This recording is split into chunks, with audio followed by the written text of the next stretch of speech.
கடவுளின் மெய்யில்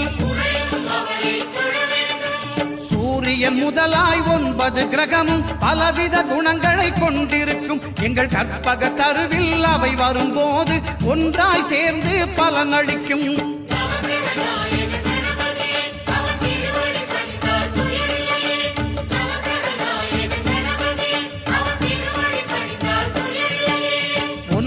கோளும் ஒன்றாய் காண